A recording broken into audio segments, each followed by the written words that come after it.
श्रीमन नारायण नारायण हरि हरि। कार्तिक मास महात्म्य अध्याय 25 और 26। सुना प्रश्न ऋषियों का और बोले सूत जी ज्ञानी। 25वें अध्याय में सुनो श्री हरि की वाणी। धर्मदत्त जी का कथन। 24वें अध्याय का आगे वर्णन सुनिए। तीर्थ में दान और व्रत आदि सत्कर्म करने से मनुष्य के पाप नष्ट हो जाते हैं, परंतु तू तो प्रेत के शरीर में है, अतः उन कर्मों को करने के अधिकारी नहीं है। इसलिए मैंने जन्म से लेकर अब तक जो कार्तिक का व्रत किया है उसके पुण्य का आधा भाग मैं तुझे देता हूँ, तू उसी से सद्गति को प्राप्त हो जा।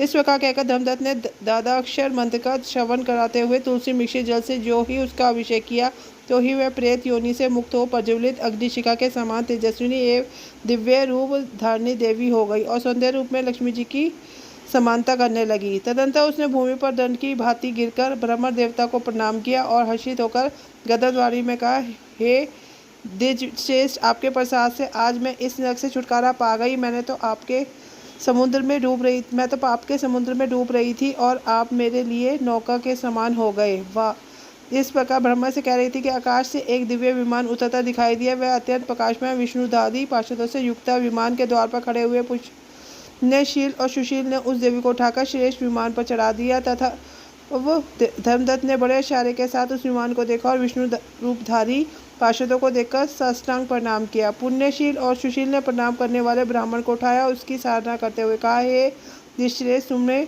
साधुवत है, क्योंकि तुम सदैव भगवान विष्णु के भजन में तत्पर रहते हो, दीनों पर दया करते हो, सर्वज्ञ हो तथा भगवान विष्णु के व्रत का पालन करते हो। तुमने बचपन से लेकर अब तक जो कार्तिक व्रत का अनुष्ठान किया है उसके आधे भाग का दान देने से तुम्हें दूना पुण्य प्राप्त हुआ है और सैकड़ों जन्मों के पाप नष्ट हो गए हैं। अब यह वैकुंठ धाम में ले जाई जा रही है। तुम भी इस जन्म के अंत में अपनी दोनों स्त्रियों के साथ भगवान विष्णु के वैकुंठ धाम में जाओगे और मुक्ति प्राप्त करोगे। धर्मदत्त, जिन्होंने तुम्हारे समान भक्तिपूर्वक भगवान विष्णु की आराधना की है, वह धन्य और कृत्य है।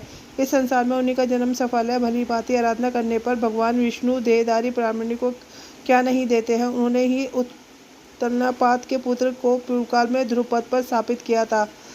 उसके नामों का स्मरण करने वाले मात्र से समझ जीव सद्गति को प्राप्त होते हैं। पूर्व काल में ग्रस्त गजराज उन्हीं के नामों का स्मरण करने से मुक्त हुआ था। तुमने जन्म से लेकर जो भगवान विष्णु को संतुष्ट करने वाले कार्तिक व्रत का अनुष्ठान किया है, उससे बढ़कर न यज्ञ है, न दान है और न ही तीर्थ है। विप्रवर, तुम धन्य हो, क्योंकि तुमने जगतगुरु भगवान विष्णु को पसंद करने वाले कार्तिक व्रत किया है, जिसके आधे भाग के फल को पाकर यह स्त्री हमारे साथ भगवान लोक में जा रही है। कार्तिक मास महात्म्य का 26वां अध्याय। कार्तिक मास महात्म्य का 26 अध्याय श्री विष्णु की कृपा से आज तुमको रहा बताए।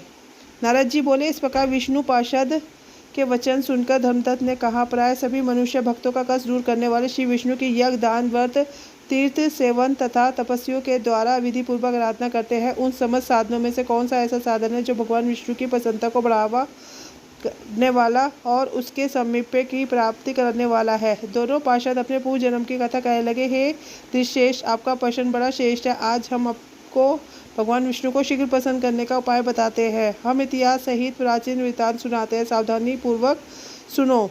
ब्राह्मण, पहले कांचीपुरी में चोल नाम का एक चक्रवर्ती राजा हो गए हैं। उन्हीं के नाम पर उनके अधीन रहने वाले सभी देश चोल नाम से विख्यात हुए। राजा चोल जब इस भूमंडल का शासन करते थे तो उस समय उनके राज्य में कोई भी मनुष्य दरिद्र, दुखी, पाप में मन लगने वाला अथवा रोगी नहीं था।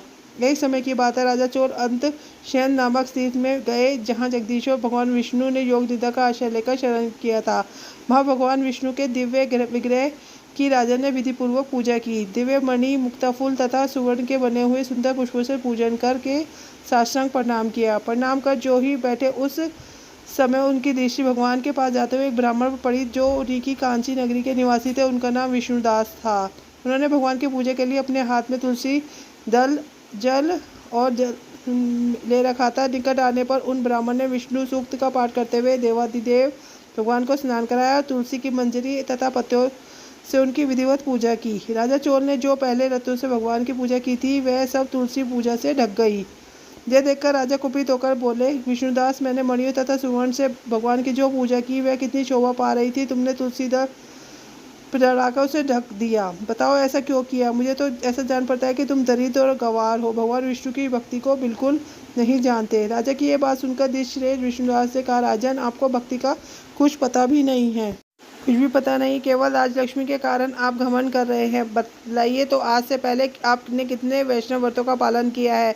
तब निवशेष चोर ने हंसते हुए कहा, तुम तो दरिद्र और निर्धन हो, तुम्हारी भगवान विष्णु में भक्ति ही कितनी है। तुमने भगवान विष्णु को संतुष्ट करने वाला कोई भी यज्ञ या दान आदि नहीं किया और ना पहले कभी कोई देव मंदिर ही बनवाया है। इतने पर भी तुमने अपनी भक्ति का इतना गर्व है। अच्छा, तो यह सभी ब्राह्मण मेरी बात सुन ले। भगवान विष्णु के दर्शन पहले मैं करता हूँ या ये ब्राह्मण। इस बात को आप सब लोग देखें, फिर हम दोनों में से किसकी भक्ति कैसी है यह सब लोग स्वतः ही जान लेंगे। ऐसा कहकर राजा अपने राजभवन को चले गए।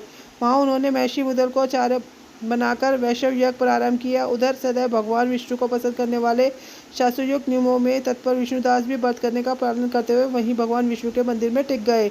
उन्होंने माघ और कार्तिक के उत्तम व्रत का अनुष्ठान, तुलसी वन की रक्षा, एकादशी को द्वादश मंत्र का जाप, नित्य गीत और दी अंगमंगल में आयोजन के साथ प्रतिदिन षोडशोपचार से भगवान विष्णु की पूजा आदि नियमों का आचरण किया। वह प्रतिदिन चलते फिरते और सोते हर समय भगवान विष्णु का स्मरण किया करते थे। उनकी दृष्टि सर्वसम हो गई थी। वैसा प्राणियों के भीतर एकमात्र विष्णु भगवान विष्णु को ही स्थित देखते थे। इस प्रकार राजा चोर और विष्णुदास दोनों ही भगवान लक्ष्मीपति की आराधना में संलग्न थे। दोनों ही अपने व्रत में स्थित रहते थे। दोनों का ही संपूर्ण इंद्रिय तथा समस्त कर्म भगवान विष्णु को समर्पित हो चुके थे। इस अवस्था में उन दोनों ने दीर्घकाल व्यतीत किया।